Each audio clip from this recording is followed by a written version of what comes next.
बिस्मिल्लाहिर्रहमानिर्रहीम। Day per day जिते जिते पीटीवी ऐं पीटीवी नेशनल ॾिसण वारा आहिनि उन्हनि सभिनी खे सायरा अली ख़ान जो सिक भरो सलाम क़बूल हुजे।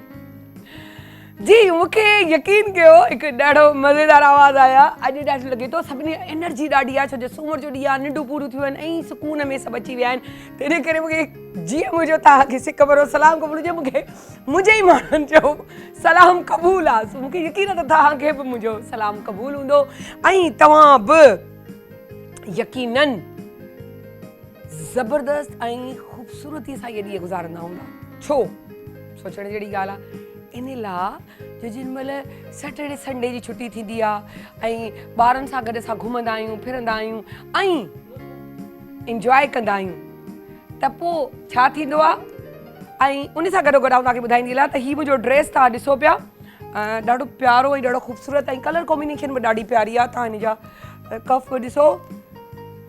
अच्छा, आउं तव्हांखे ॿुधाईंदी हलां त ही मियां नाज़ बुटीक आहे, ठीकु आहे, मियां नाज़ बुटीक जंहिंजी डिज़ाइनर जेको आहे साइमा आहे ऐं उन असांखे मियां नाज़ डिज़ाइनर है जिसका नाम साइमा है, उन्होंने हमें ये जो है अपना ड्रेस वेयर करने के लिए दिया है, जो आप देख रहे हैं बहुत ही खूबसूरत।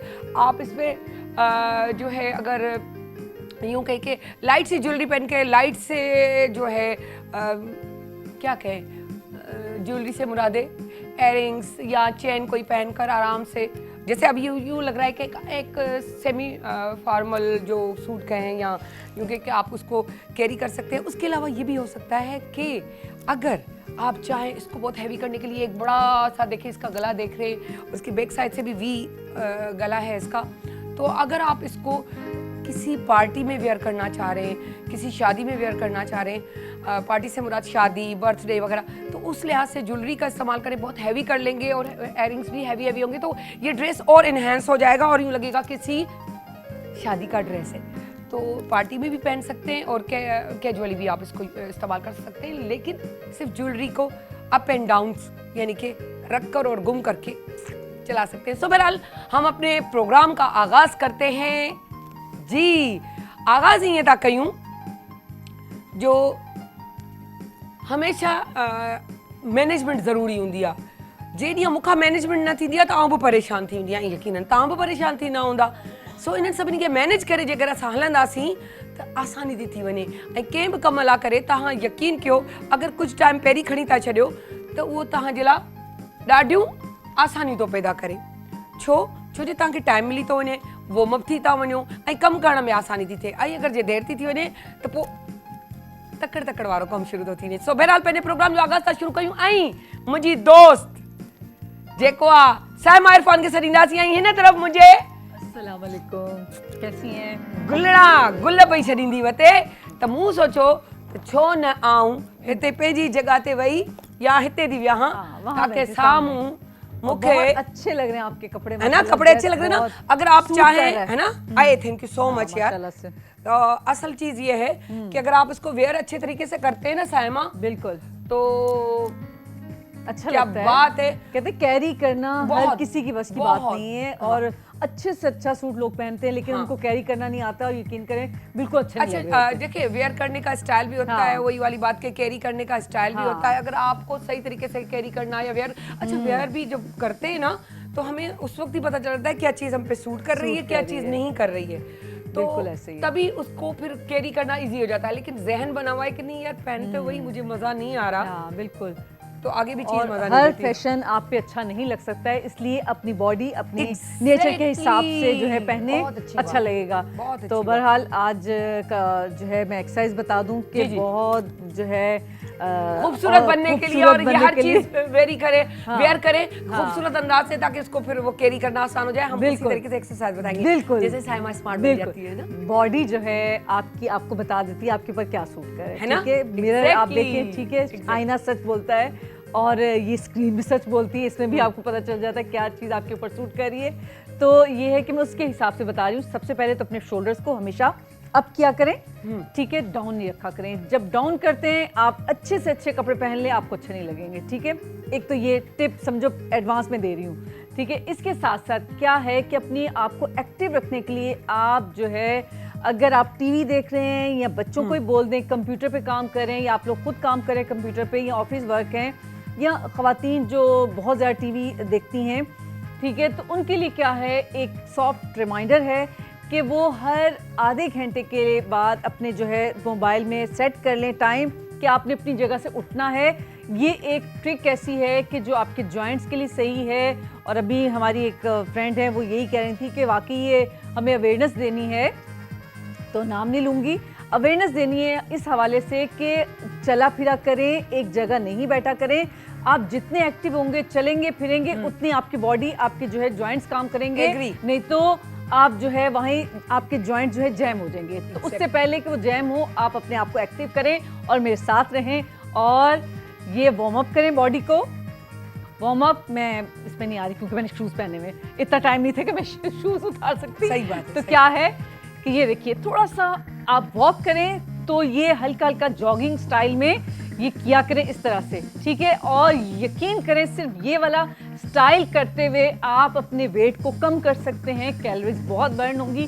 क्या है कि अपने अगर नेचर के करीब रहना चाहते हैं तो आप खुली हवा में करें या अपने कमरे में करें, तो पंखा बंद करके, एसी बंद करके करें, तो यकीन करें आप बहुत जल्दी अपने वेट को मेंटेन कर सकते हैं, ठीक है। ये कीजिए और आहिस्ता आहिस्ता ये करते हुए ये बताती रहती हूँ आपको। तो अगर आप भूल गए हैं तो प्लीज़ इसको दोबारा से देखिए। ये अपने आप को एक्टिव करने के लिए बेस्ट एक्सरसाइज है, ठीक है। दोनों हाथ फुल स्ट्रेच करते हुए ऊपर ले जाइए और इस तरह से करते हुए inhale and exhale. Again inhale, full stretch, face up and exhale. Inhale, exhale, दोनों हाथ सामने रखिए और इस तरह से 1 2 3 4 5 6 7 8 9 एंड 10। होल्ड करते हुए जितना अपनी बॉडी को ट्विस्ट करेंगे, आपकी उतनी अच्छी आपकी शेप बनेगी और आपकी साइड्स के जो टायर्स हल्के हल्के नजर आ रहे हैं वो गायब होना शुरू हो जाएंगे, ठीक है। इसी तरह से दूसरी साइड भी होल्ड कीजिए और जितना पीछे लेके जा सकते हैं अपनी बॉडी को पीछे लेके जाइए।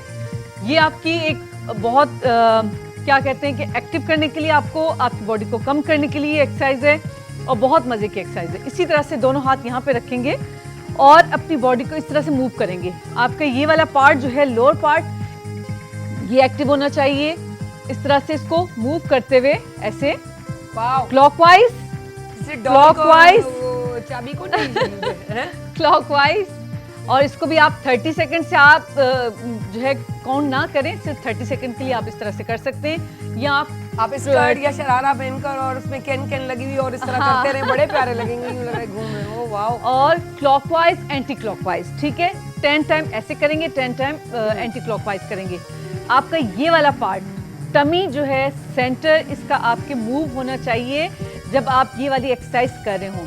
ये इतनी ज़बरदस्त एक्सरसाइज है, जब आप कर रहे होंगे आपको खुद फील होगा कि आपकी टमी जो है प्रेस हो रही है और अंदर जा रही है। तो ये तो 2 एक्सरसाइज थी और इसी से रिलेटेड एक और एक्सरसाइज है, वो भी टमी का है। तो दोनों हाथ फुल स्ट्रेच करते हुए ये जितना आप नीचे लेके जा सकते हैं अपनी बॉडी को नीचे लेके जाइए, ठीक है। जब ये वाली एक्सरसाइज करेंगे उसके साथ ये जरूर कीजिएगा, ठीक है। फ्रंट पे जाके जितना आप झुक सकते हैं झुकिए, अगर यहाँ तक भी आ सकते हैं ठीक है, यहाँ तक आ रहे हैं बहुत अच्छा है। अगर नीचे जा रहे हैं ये तो समझो एक्सीलेंट हो गया, ठीक है। लेकिन नी को बैंड नहीं कीजिएगा, सही कोशिश करें। दोनों हाथ रखते हुए हमने फ्रंट से तो कर लिया, अब क्या करना है, आपने फुल स्ट्रेच करते हुए अपनी बॉडी को पीछे लेके जाना है। और मैं बैक से आपको दिखा देती हूँ कैसे करना है।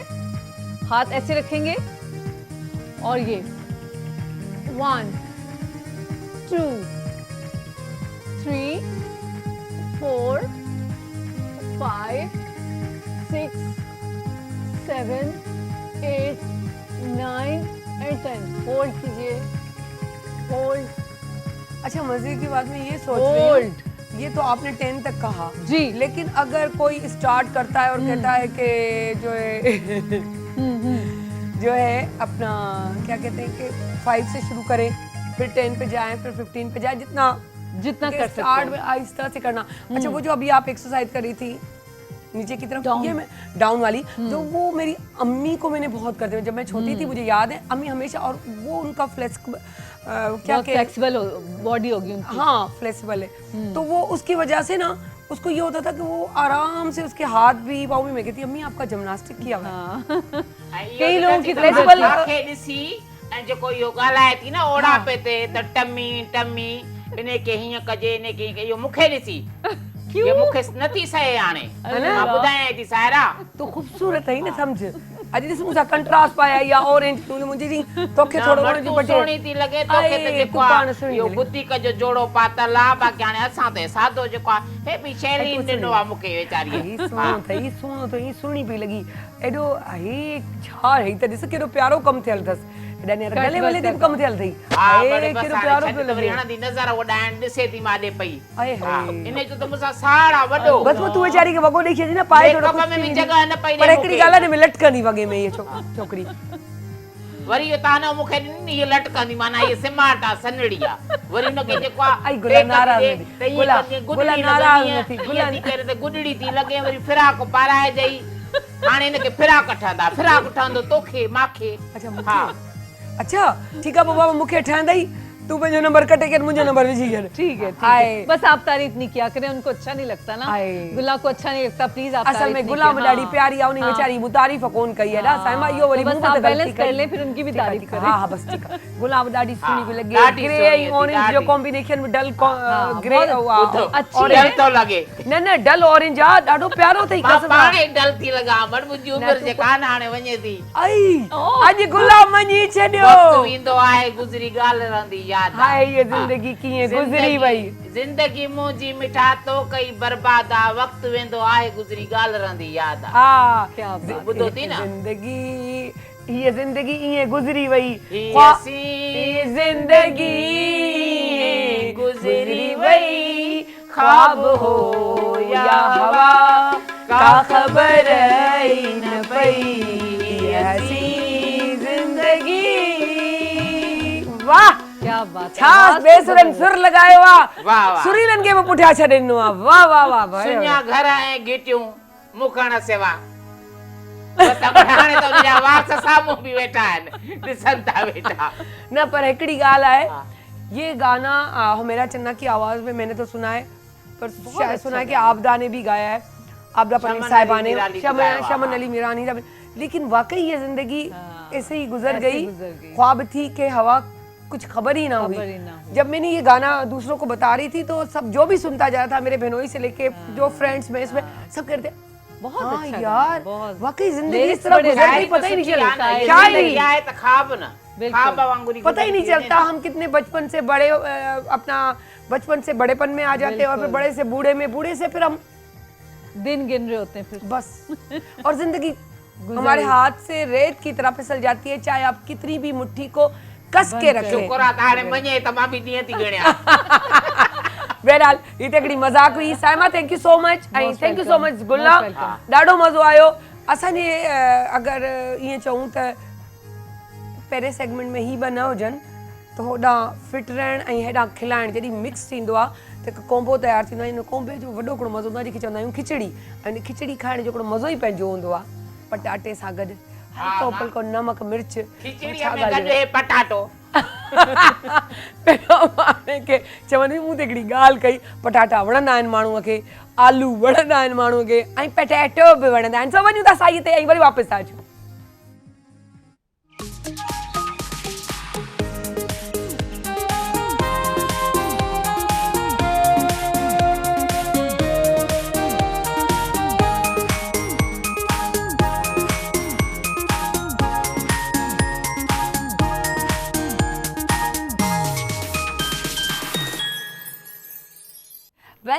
वेलकम बैक जी नाज़रीन ज़िंदगी में चवंदा आहिनि जेसि ताईं तव्हांजो विजन न हूंदो आहे गोल न हूंदो आहे त अचीवमेंट थोड़ी मुश्किल थी पवंदी आहे छो जो सम्झ में ई कोन ईंदो आहे त असां किथे वधूं ऐं छा कयूं पर जे अगरि तव्हांजे ज़हन में का ॻाल्हि आहे टारगेट आहे विजन आहे त मूंखे हीअं करिणो आहे हिन खे अचीव करिणो आहे हिन गोल खे कुझु बि करे त तव्हां उहो अचीव करे वेंदा आहियो इन करे इलाही अहिड़ा माण्हू इहे कम हिकिड़ा त पाण पर्सनली तव्हां कंदा आहियो, हिकिड़ा हूंदा आहियो ॿियनि जे लाइ करणु, अचीवमेंट हासिलु करणु या उहो गोल करणु।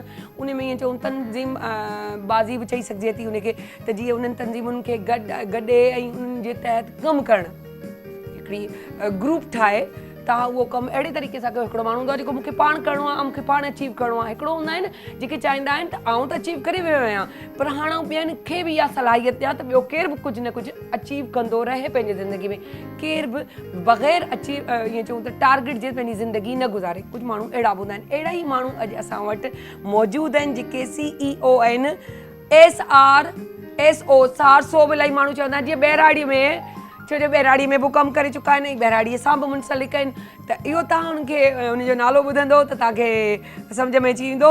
14 सालनि खां हिन इदारे सां हू मुंसलिक आहिनि ऐं हर कंहिं न कंहिं तरीक़नि सां हू कमु कंदा रहिया आहिनि। वधीक छा कंदा रहिया आहिनि, कीअं कंदा रहिया आहिनि ऐं उन्हनि जो छा मक़सदु आहे, छा विजन आहे, इहो सॼो असां हुननि खां पुछंदासीं ऐं वेलकम कंदासीं असांजे प्रोग्राम में उन्हनि खे जेके जिन जो नालो आहे CEO आहिनि SRSO जो मोहम्मद दिनल कलोड़ो साहब। अस्सलाम वालेकुम सर। मोहम्मद दिनल या दितल कलोड़ो साहब। अच्छा दितल, अच्छा हां नालो कुछ मुझो प्योरली जेको आहे प्योरली आहे इन लाइ तव्हां ॿहिराड़नि खां ई स्टार्ट कयो आहे। सो नाले सां ई ख़बर पवंदी आहे घण माण्हुनि जी पहचान हूंदी आहे इन में को शक कोन्हे। सो सभ खां पहिरियां त मां PTV वारनि जो शुक्रगुज़ार आहियां, अॼु तव्हां घुरायो। ऐं जीअं तव्हां गोल जी ॻाल्हि कई, इंसान खे वाकई जेसिताईं गोल न हूंदो आहे न, मां पंहिंजो पाण खे रिलेट पियो कयां त मुंहिंजी ज़िंदगी में हो त मूंखे एजुकेशन हासिलु करणी आहे ऐं एजुकेशन लाइ मां हर शइ हर क़ुर्बानी ॾिनी ऐं माशाअल्लाह अॼु जंहिं को बि कुझु आहियां सो एजुकेशन जे करे। माना इहो जेको तव्हांजे गोल जे पुठियां तव्हां गोल पे फिरिया त मूंखे इहो अचीव करिणो आहे, मुंहिंजो टारगेट इन में 30 साल तव्हांखे लॻी विया। छा जो 30 सालनि खां पोइ माशाअल्लाह सां तव्हां PTV जी बिल्डिंग में अॼु आया त मूं ॿुधो त तव्हां ॾाढा मतिलबु हिकिड़ी एक्साइटेड जो ख़ुशी हिकिड़ो। मां थोरो ज़ारी आहे, मूंखे ख़बर न आहे त तव्हांजो सेगमेंट टाइम केतिरो आहे, न त मूंखे पंहिंजो पर्सनल यादगिरी बि आहे PTCL सां। हिते असां माना पढ़ंदा हुआसीं NJV स्कूल में ऐं इहा 90 जी ॻाल्हि आहे त ज़ारी PTV में ॾाढो असांजो अचणु थींदो हो। ऐं ॿी ॻाल्हि जेकी तव्हां ॿुधाई त असां छा था कयूं, त मां मुंहिंजे ख़्याल में व्यूअर्स लाइ इहो तमामु ज़रूरी आहे त SRSO Sindh rural support organization आहे त नॉन प्रॉफिट ऑर्गेनाइज़ेशन जीअं NGO हूंदा आहिनि, पर थोरो ॿुधायां थी थोरो डिफरेंट आहे। आमतौर ते जेके NGO ठहंदियूं आहिनि उहे माण्हू मिली करे, ग्रुप मिली करे, फिलंथ्रोपिस्ट मिली करे उहा NGO ठाहींदा आहिनि, पर हीअ वाहिद NGO आहे जेकी हुकूमत सिंध ठाही आहे।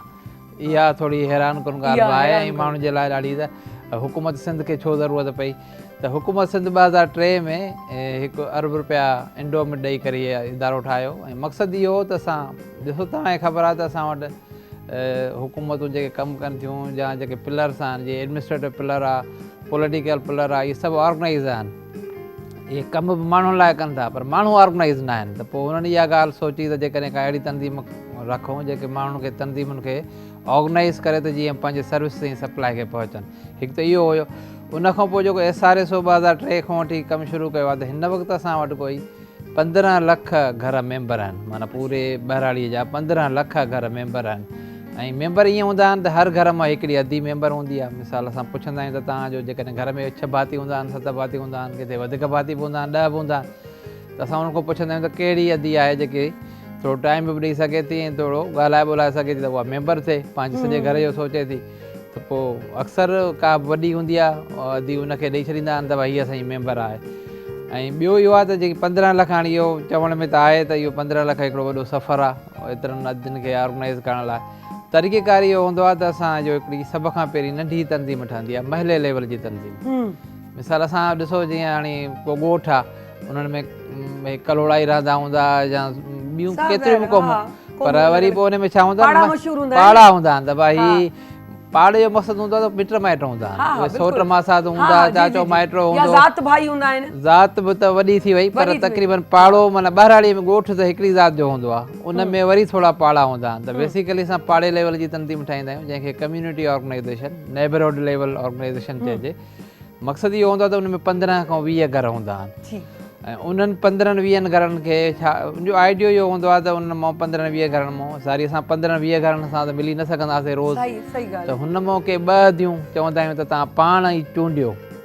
ॾिसो हूअं त इलेक्शन त न आहे, बसि इहो चवंदा आहियूं असांखे बि ख़बर न एक्टिव हुजे ॻाल्हाइण में उनमें इहा उन्हनि 15-20 घरनि सां वेहंदा आहियूं त उन्हनि खे ई ख़बर हूंदी आहे, असांखे बि ख़बर न हूंदी आहे त तव्हां मां कहिड़ी अदी आहे जेको जंहिं ते तव्हांखे भरोसो आहे, सही या तव्हां सम्झो था तव्हां सभिनी में उहा एक्टिव आहे, तव्हांजे लाइ उहा कमु करे थी, उहा विलिंग बि हुजे, ईअं न त असल ॻाल्हि हा त उहो ऐं सुभाणे हुनखे परमिशन बि हुजे जो असां किथे हुनखे ट्रेनिंग ॾियारायूं 2 या 3 ॾींहं त तंज़ीम कीअं हलाइबी आहे, त इहे 3-4 शयूं असां हुन खां पुछंदा आहियूं, डायलॉग थींदो आहे, त हुन में पोइ उहा पाड़ी जी तंज़ीम ठहंदी आहे जंहिंमें हाणे 20 घरनि जी हिकिड़ी 2 ॾींहं हूंदियूं आहिनि जंहिंखे असां CEO कम्युनिटी ऑर्गेनाइज़ेशन चवंदा आहियूं, उहे 2 मेंबर थींदियूं आहिनि। ऐं असांखे ख़बर आहे त ॿारड़ीअ में जेकॾहिं पाण में रहनि था न त एतिरी बि ख़बर हूंदी आहे त हुनजे घर में छा पको आहे, हुनजी छा हालत आहे, हुनजे घर में पैसा केतिरा आहिनि, ऐं असां ॿाहिरे माण्हू खे ख़बर न पवंदी, पर हुननि 15-20 घरनि खे हिकु हिकु शइ जी ख़बर हूंदी आहे त कहिड़े ॾुखे वक़्त मां गुज़री आहे, छा थी आहे। पोइ इन सां फ़र्क़ु छा थींदो आहे जो टारगेटिंग में आसानी थींदी आहे। फ़र्ज़ु कयो असां वटि हिन 15 या 20 घरनि लाइ का हिकिड़ी सपोर्ट आहे, असां कंहिंखे ॾियूं, असां उन्हनि खां पुछंदा आहियूं त तव्हां भला ॿुधायो त तव्हांजे 20 घरनि में सभ खां मोस्ट नीडी कहिड़ो आहे जंहिंखे इहा सपोर्ट ॾियूं, त उहो पाण ॿुधाईंदा आहिनि त फलाणो घर आहे।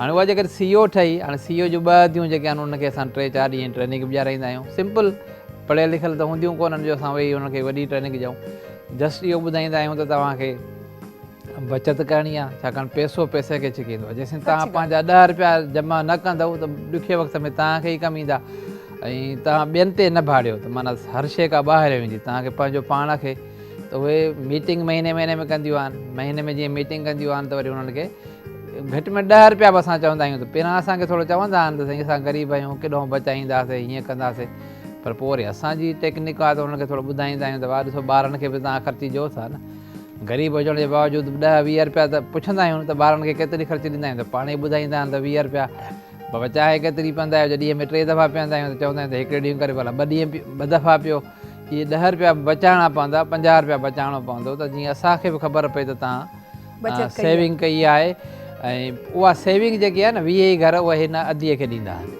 माना त तूं रख, माना 50-50 रुपया करे जेकॾहिं 20 घर आहिनि त 1000 रुपया थियो, त उहो 1000 ई रुपया हुन अदी वटि रखंदा आहिनि, वरी ॿी मीटिंग थी ॿियो 1000 थियो, फ़र्ज़ु कयो 20 मीटिंग थी वई त 20,000 थी विया, पोइ असां चवंदा आहियूं ॾिसो हाणे 20,000 तव्हां वटि आहिनि न, माना तव्हांजे लाइ बि कुझु माना हिमत आहे त कंहिंखे एमरजेंसी थिए, कंहिंखे मेडिकल थिए, का बि परेशानी थिए त उहे 20,000 यूज़ थी सघनि था। उन खां पोइ वरी इहे 2 ॾींहं जेके आहिनि ॻोठाणी तंज़ीम, हाणे ॻोठाणी तंज़ीम असांजो सॼो ॻोठ आहे जंहिंमें 100-200 घर हूंदा, 200 घर हूंदा, इहे नंढियूं नंढियूं तंज़ीमूं ठही करे वरी तंज़ीम ठहंदी आहे, वरी यूनियन काउंसिल लेवल ते LSO ठहंदी आहे, त हीउ सॼो हिकिड़ो स्ट्रक्चर आहे, इहो 15 लखनि ते असां पहुचूं कीअं था, त माना नटशेल में इहो ॿुधायांव त हाणे 15 लखनि ते पहुचण लाइ असां वटि को 1.5 लख अहिड़ियूं वधियूं हूंदियूं आहिनि जंहिंजा असांखे नंबर बि हूंदा आहिनि, टेलीफोन कॉन्टेक्ट को प्रॉब्लम थिए, जीअं हाणे फ्लड आयो उन में बि असां हुन सां ज़ाहिर कुझु करे न पिया सघूं, केर बि न पियो करे सघे, एॾो वॾो मामिलो हुयो, पर घटि में घटि असांजो हुन सां लिंक हुयो, तालुको हुयो, ॻाल्हि ॿोल थिए पई, हाल वाल वठूं पिया। कोविड में ॾाढो हिननि माना ज़बरदस्त क़िस्म जो तरीक़ेकार कयो, ऐं हिन वक़्तु हुकूमत सिंध खे बि शाबाश आहे जो हुननि एतिरा फंड वग़ैरह ॾिना आहिनि, जो हिन 15 लखनि घरनि लाइ असां वटि कोई 6 अरब रुपया आहिनि जेके असां बग़ैर व्याज जे कर्ज़ु ॾींदा आहियूं हुननि खे, ऐं उहे हिन वक़्तु 3 लख अदिन वटि माना आहे, उहे वापसि कंदियूं आहिनि त वरी ॿियनि खे ॾींदा आहियूं, ईअं पियो रिवॉल्व थींदो आहे, इहो SRSO जो मेन इहो कमु आहे। अच्छा, जेके तव्हां हायर कंदा आहियो अदिन खे, उन्हनि अदिन खे तव्हां पघार ते रखंदा आहियो? न, हायर न आहिनि इहे, ॾिसो त हायर असांजो स्टाफ हूंदो आहे जेको उन्हनि ते वेंदो आहे, ज़ाहिर एतिरे वॾे मामले करण लाइ टीमूं हूंदियूं आहिनि, हाणे टीमुनि जो इहो हूंदो आहे त असां वटि हिकिड़ी सोशल मोबिलाइज़ेशन टीम हूंदी आहे, ऐं उहा टीम तक़रीबन 10 यूनियन काउंसिल, हाणे 10 यूनियन काउंसिल में माना सम्झो था त हर यूनियन काउंसिल में 3000 घर आहिनि, त 3000 घरनि लाइ हिकिड़ी टीम हूंदी आहे असांखे। उहा टीम बि छा कंदी आहे, जो इहे जेके असांजूं कम्यूनिटी जूं लीडर्स आहिनि, जंहिंखे कम्यूनिटी लीडर्स चओ या एक्टिव ख़वातीन चओ, उन्हनि जे थ्रू माना फ्री ऑफ कॉस्ट, माना जेको हिकिड़ो हीअं चऊं था सदका जारिया या सपोर्ट कंदियूं आहिनि। न, इहा वॾी ॻाल्हि तव्हां जेकी ॻाल्हि कई न, बेसिकली इहा सॼी मुंहिंजे ख़्याल में त उन्हनि खे शाबाश हुजे, असां पघार वठूं था, असांजूं टीमूं पघार वठनि थियूं, हिकु ॾींहुं पघार न मिलंदी शायदि छॾे वेंदासीं, पर हू पंहिंजे छाकाणि त कमु हू पाण महसूसु कंदा आहिनि त असांजे लाइ था कनि, त इहो आइडियो हुननि खे हूंदो आहे त भाउ। ऐं ॿियो वरी ॾिसो असांजे मुआशरे में माशाल्लाह अहिड़ा हीरा हूंदा आहिनि जेके माना ॿियनि जे लाइ कमु कंदा आहिनि, असांखे सिर्फ़ु उहे आइडेंटिफाई करणा पवंदा आहिनि, त हर ॻोठ में वेंदो न तव्हांखे को न को अहिड़ो माण्हू अहिड़ो मिलंदो माण्हू मिलंदो जेको चवंदो त मां सभिनी जी माना कमु करण लाइ तयारु आहियां। वॾी ॻाल्हि आहे, इहा ॾाढी वॾी ॻाल्हि आहे। अहिड़े ई माण्हुनि ते दुनिया चवंदा आहिनि न हले पई, त वाकई अहिड़ा असांजे जेके हीरो मर्द औरतूं जेके बि आवाम में माण्हू हूंदा आहिनि त वाकई असां लाइ हिकु हीरो हूंदा आहिनि ऐं उन्हनि खे वाकई जस हुजे ऐं असां उन्हनि खे सलाम था पेश कयूं जो इन मोहबत ऐं प्यार सचाई ईमानदारीअ सां उहे पंहिंजो कम खे सर अंजाम ॾींदियूं आहिनि, ॾींदा आहिनि सिर्फ़ु इन करे त असांजे ॻोठ जो भलो थी वञे। बेशक उन्हनि जो पंहिंजो बि भलो थींदो आहे, हिन में कोई, पर ॿिए जे लाइ भलो करणु वॾी ॾुखी ॻाल्हि आहे। छो जो उहे ई कंहिं न कंहिं ज़रिए ईअं थी सघे थो न ॿियो केरु एक्टिव थी वञे, हू बि उन जॻह ते पासे ते वेही सघंदा, पर न हू चवंदा आहिनि न असां कयूं था बग़ैर के लालच जे।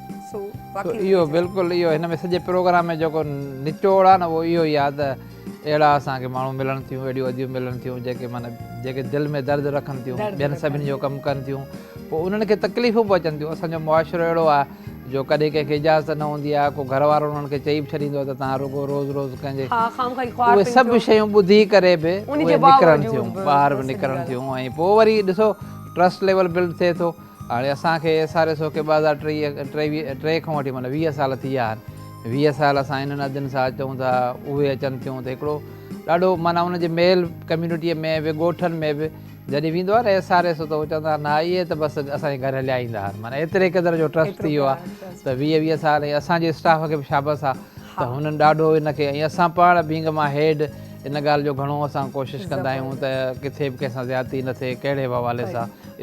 अच्छा, बहिराड़ीअ जे लिहाज़ सां माना बहिराड़ी त माना जीअं अगरि पाण नालो वठी छॾियूं, हाला वठी छॾियूं, टंडो आदम वठी छॾियूं, शहदादपुर, त इहे बाज़ारि हिकिड़ा वॾा नाला आहिनि वरी ॻोठनि जा ई, पर तव्हां बहिराड़ी माना उन्हनि जे बि अंदरि ॾिसो बहिराड़ी जो मक़सदु इहो हूंदो आहे त हाणे जे हाला तव्हां वरितो उहो टाउन आहे, हा त टाउन खां हटी करे माना असां यूनियन काउंसिल में माना जेकॾहिं हाणे ॾिसो कंडियारो बि आहे उहो टाउन आहे, हाला टाउन थियो त हाला जे अंदरि जेके यूनियन काउंसिल आहिनि असां बेसिकली उन ॻोठनि में बहिराड़ियुनि खे, अच्छा उहे बहिराड़ियूं जिते माना ईअं सम्झो झोपड़ियुनि में ऐं झोपड़ियूं बि चओ, घर बि चओ, माना मिक्स कचा पका घर बि आहिनि, मींहं में डप ऐं ख़ौफ़ रहंदो आहे त उन्हनि खे तव्हां माना ठाराए करे ॾाढो सुठो घर त हाणे ॾिसो असां ठाराइण लाइ त पहिरीं ॻाल्हि त इहो सम्झणो पवंदो त जेकी NGO हूंदी आहे न उहा पाण कुझु न कंदी न।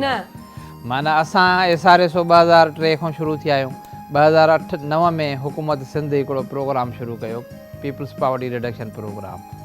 उन में पहिरें दफ़े 3 ज़िला हुया, वरी जेको आहे EU आई, उन्हनि कोई 15 अरब रुपया इन्वेस्ट कया त उहे 8 ज़िला उन में कवर थिया। वरी हुकूमत सिंध माना कोई 15-16 अरब रुपए जो प्रोजेक्ट शुरू कयो, उन में वरी 8 ज़िला ॿिया शुरू थिया। हाणे तव्हां ॾिसो न जेके पैसा हूंदा आहिनि उहे PC1 हिकिड़े मॉडल में हूंदा आहिनि, ईअं न आहे त कोई SRSO, मिसाल मां SRSO में आहियां, मूंखे जेकॾहिं लिखियलु आहे त 2 माण्हू रखणा आहिनि त मां 3 नथो रखी सघां, क्लियर सी ॻाल्हि आहे। माना PC1 में आहे। जेकॾहिं मूंखे इहा ख़बर आहे त सखर ऐं घोटकीअ में 1 लख अदनि खे इंट्रस्ट फ्री लोन ॾियणो आहे त उन मां 99,999 बि थींदा न त बि आॾो पुछंदा त हिकिड़ी छो रहिजी वई। माना उहे पैसा त ॾिसो माण्हू चवंदा आहिनि त एॾा पैसा आहिनि, 2.5 अरब रुपया आहिनि, पर हिकु माण्हूअ खे जेकॾहिं 25,000 असां लोन ॾियूं था या पोइ वरी पाण में रिवॉल्व कनि था त इहे पैसा। तव्हांजो मक़सदु आहे माना ॾियूं था, हू पंहिंजो कमु कनि था, पोइ हू तव्हांखे किस्तुनि में बग़ैर व्याज जेको आहे वापसि था कनि। न इहो ॾिसो तरीक़ेकार थोरो सम्झण जी ॻाल्हि आहे त असां वटि जॾहिं तंज़ीमूं ठहियूं आहिनि, हाणे तंज़ीम ईअं त कोन ठहंदी, तंज़ीम ठही वई हिकिड़ी विलेज ऑर्गेनाइज़ेशन। जीअं मां तव्हांखे ॿुधायो त UC में 3000 घर हूंदा आहिनि फॉर एग्ज़ाम्पल, ठीकु आहे, 3000 घरनि में असां 2200-2300 तंज़ीमूं ठहंदियूं आहिनि, ठीकु आहे, 700-800 त थोरा वेल ऑफ हूंदा आहिनि, रिलीजियस हूंदा आहिनि, उहे चवंदा आहिनि न असां त न ऑर्गेनाइज़ेशन में, छाकाणि ऑर्गेनाइज़ेशन लाइ निकिरणो पवंदो आहे, मीटिंग करणी पवंदी आहे त उहे अवॉइड कंदा आहिनि, जंहिंखे ज़रूरत न आहे ऐं उहे सम्झंदा आहिनि त असांखे त पैसा मिलंदा कोन, बेनिफिट मिलंदो ग़रीबनि खे, असां छो हिन में तंज़ीम में थियूं। पर 60-70% माण्हू ऑर्गेनाइज़ थींदा आहिनि। 2200 ऑर्गेनाइज़ थिया, 2200 में जेकॾहिं असां ईअं सम्झूं त 22 माण्हू बि हिकिड़े तंज़ीम में हुजनि त माना 100 तंज़ीमूं ठहियूं नंढियूं, हिकिड़ी UC जी ॻाल्हि था कयो। वरी 20 ॻोठ आहिनि त 20 तंज़ीमूं ॻोठाणियूं ठहियूं विलेज ऑर्गेनाइज़ेशन, त असां हर ॻोठ में घटि में घटि 5 खां 10 लख रुपया सीड मनी ॾींदा आहियूं। इहो जेको आहे उहा पैसा उहे ॻोठ जे लाइ कैपिटल हूंदो, सीड मनी हूंदी, उहे ॻोठाणियूं वरी अॻिते कर्ज़ु ॾींदियूं, असां न ॾींदासीं। अच्छा, उहे ॻोठाणियूं इहे 10 लख वरी पंहिंजे मेंबरनि खे कर्ज़ु ॾींदियूं, उन 10 लखनि मां विराए ॾींदियूं। 10 लख मां ॾिसो जेकॾहिं फर्ज़ु कयो हिकिड़ो 10 लख आहे, 300 घर आहिनि, ऐं 300 घरनि मां घटि में घटि बि 200 घर एलिजिबल आहिनि जंहिंखे मिलणु घुरिजे। हाणे 200 घरनि लाइ त हुनखे 10 लख काफ़ी न आहिनि, छाकाणि 10 लख जेकॾहिं 20-20 हज़ार कंहिंखे ॾियनि त 50 माण्हुनि खे ॾेई सघनि था। त पहिरां उहे छा कंदियूं आहिनि, पहिरां 50 आदमियुनि खे ॾींदियूं आहिनि, उहे 10 लख, वरी उहे 50 आदियूं वापसि कंदियूं, वरी ॿियनि खे ॾींदा आहिनि। इहो SRS वटि पैसो न हूंदो आहे, इहो SRS जेको पैसो आहे उहो तंज़ीमुनि वटि हूंदो आहे। SRS रुगो मॉनिटरिंग कंदो आहे, ईअं त न त का इहा तंज़ीम 10 लखनि मां वरी ज़ाया करे छॾे। अच्छा, जेॾी महिल ही अगरि तव्हां चओ था त 50,000 कंहिंखे ॾिना त छा 50,000 में घर ठही वेंदो आहे उते? न, घर जी त ॻाल्हि ई न आहे न। अच्छा, माना कर्ज़ो ही जेके लोन हूंदा आहिनि इहे बेसिकली हुननि खे कारोबार जे लाइ, माल लाइ, बहराड़ीअ में त में इस्तेमालु करे छॾींदा आहिनि, उन्हनि खे पंहिंजी ईअं न हूंदो आहे। सभ खां पहिरियां उहो पंहिंजो हिकिड़ो प्लान ॾींदियूं आहिनि। मिसाल पैसो ईअं त न मिलंदो न, का आदि चवंदी, हाणे पंहिंजो पाण में वाक़ुफ़ बि आहिनि, का चवंदी थी मूं वटि माल माना गाहु बि आहे, मां चाहियां थी त 2 ॿकरियूं तारियां, छाकाणि त मां हिन महिल जेके ॿकरियूं चारियां थी उहा शेयरिंग ते बेसिस ते आहिनि, माना आहिनि कंहिं ॿिए जूं, तातिया मां थी, उनजो फरन मूं अधु आहे। पर जेकॾहिं मूंखे 20-25,000 मिली वञनि, 50,000 मिली वञनि त मां पंहिंजूं वठां।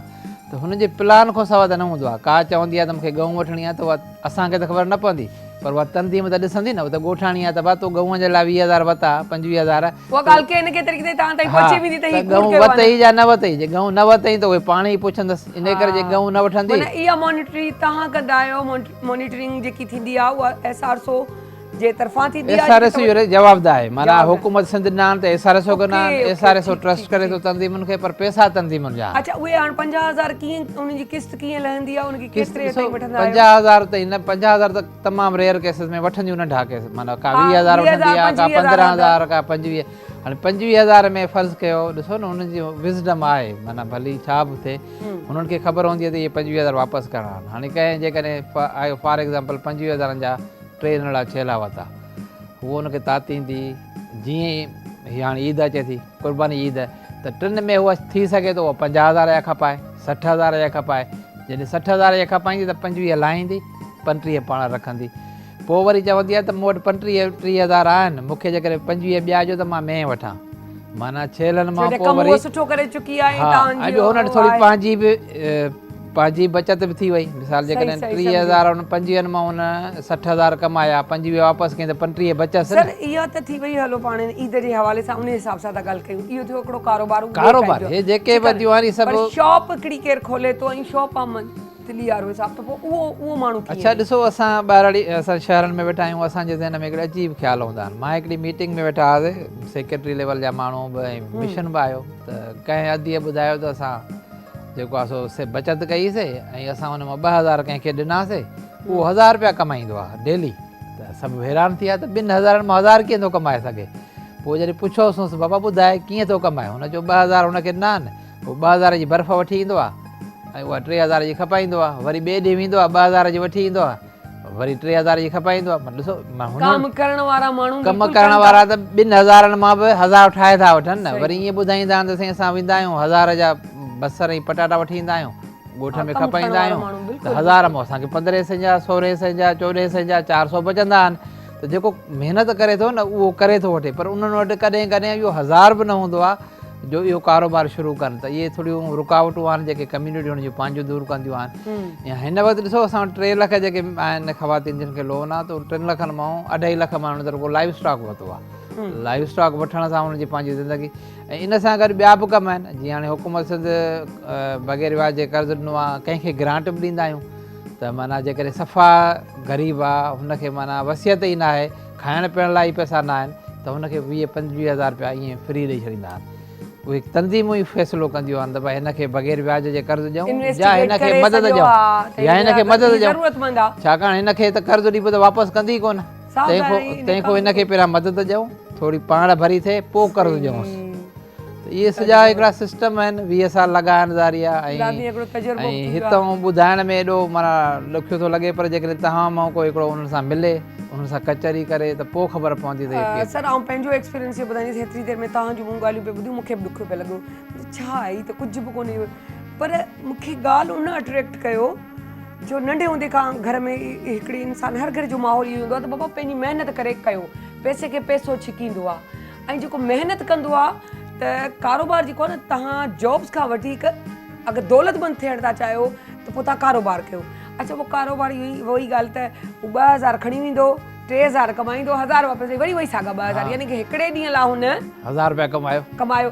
अॻियां हली या ईअं चऊं त हुन 2 ॾींहंनि खां पोइ ॾिनो पर उहा 1000 रुपया सेव करे रखी त सम्झा थी 500 रुपया रोज़ अगरि हुनजे घर जो ख़र्चु निकिरी वञे त बि सही आहे। ठीकु आहे न, त हुन 2 ॾींहं भलायो त पोइ हुनखे उहा 1000 रुपया बचनि पिया, 500 रुपया घर लाइ पियो हलाए, सुठो मतिलबु ईअं आहे जो अटो बोड़ मानी ईअं थी वञे ऐं 500 सेविंग बि करे सघे थो। ॿेराड़ीअ जी ॻाल्हि पई कयां, शहर जी न, जिते ईअं सम्झो त उहे ई 500 माना सेविंग कीअं लाइट बिजली गैस पाणी में जेको इस्तेमालु थो थिए, जेकर के अहिड़ी जॻह ते आहिनि त उहा सिलेंडर जी सूरत में आहे, लाइट जो या ॾिसो न, जॾहिं बि माण्हू माना कमु थी थो वञे, जॾहिं माण्हू वटि पैसो ईंदो आहे न त हू छा वरी सोचींदो आहे न, जेकॾहिं कंहिं बि असां सोचींदा आहियूं पुछंदा आहियूं दादी तो 20,000 कमाया त काॾे कई, त उहा चवंदी आहे दी पाण ॿुधाईंदी आहे त मां घर में थांव वरिता, माना हंध वरिता, खट वरिती। ॾिसो हमेशह औरत खे हूंदो आहे त मां घर में जेके ज़रूरत जूं शयूं आहिनि उन्हनि खे पूरो कयां न, उन्हनि कॾहिं बि पैसा ईंदा आहिनि त उहा वेस्ट न कंदी आहे, उहा माना वरी सॼे घर ते कंदी आहे, कॾहिं कॾहिं वरी ॿारनि ॿुधाईंदी आहे त मां ॿारनि खे स्कूल मोकिलियो। असांखे ॾाढी ख़ुशी थींदी आहे त जेकॾहिं कंहिं 25-30 हज़ार कर्ज़ बग़ैर व्याज जे कर्ज़ वठी करे हुन कमायो ऐं कुझु बचति कई, वरी सुभाणे ॿारनि ते ख़र्चु कई, त असांखे बि ॾाढो माना फीलिंग थींदी आहे। ऐं ॿियो मां सॼे स्टाफ खे ॿुधाईंदो आहियां, तव्हांखे ॿुधायां त असां ॾिसो नौकिरी त किथे बि करे सघिजे था। मां आहियां न, मां पहिरीं नौकिरी कई मिलिट्री अकाउंट्स में, गवर्नमेंट जो सेक्टर हो, वरी मां उहा छॾे वरी मां प्राइवेट माना कंपनी में नौकिरी कई। हाणे उन कंपनी में सिर्फ़ु छा हूंदो त जेॾी महिनत कयूं मुनाफ़ो उन्हनि खे वधीक मिले, वरी मां उहा छॾे वरी मां वापडा में नौकिरी कई, गवर्नमेंट में ग्रेड 19 में डायरेक्टर थियुसि। त हाणे वापडा में बि हिकिड़ी नौकिरी जो अलॻि मामिलो हुयो, उहा छॾे वरी PTCL में नौकिरी कई, त वरी हिते SRSO में नौकिरी कयां थो। त ॾिसो असां इहो था सोचूं त जिथे बि जेकॾहिं सरकारी इदारे में कमु करिणो आहे त माना हिकिड़ो पुरज़ो थी हलणो आहे, रस्ते सां हलणो आहे, माना कोशिशि इहा करणी आहे त कंहिंखे वायोलेशन न कयूं, SOPs खे फॉलो कयूं। प्राइवेट में नौकिरी करणी आहे त माना हुन माण्हूअ खे वधि में वधि मुनाफ़ो कमाइणो आहे, पर जॾहिं असां SRSO में था कमु कयूं जेके बि मुलाज़िम, त असांजो मक़सदु इहो आहे त माण्हुनि जी ज़िंदगी में बहितरी अचे। माना सुबुह खां वठी शाम ते असां छा सोचींदा आहियूं, डोनर सां ॻाल्हाईंदासीं, गवर्नमेंट सां ॻाल्हाईंदासीं, सभिनी सां, 5 रुपया बि जेके ईंदा त असां किथे ॿारड़ीअ में ख़र्चु कंदासीं या कंहिंखे ॾींदासीं। ऐं नियत में त असांजे में इहो आहे त असां माण्हुनि जी भलाई कयूं। हाणे उहो केतिरो कामयाबु था थियूं, पर असां अलाह ताला असांखे घटि में घटि अहिड़ी जाइ ते लॻायो आहे जिथे असां इहो सोचूं था त माण्हुनि जी भलाई थी वञे। अच्छा, मुंहिंजे ख़्याल सां पाण चयोसीं कुझु, मुंहिंजे ख़्याल सां चैलीन हलाईंदासीं।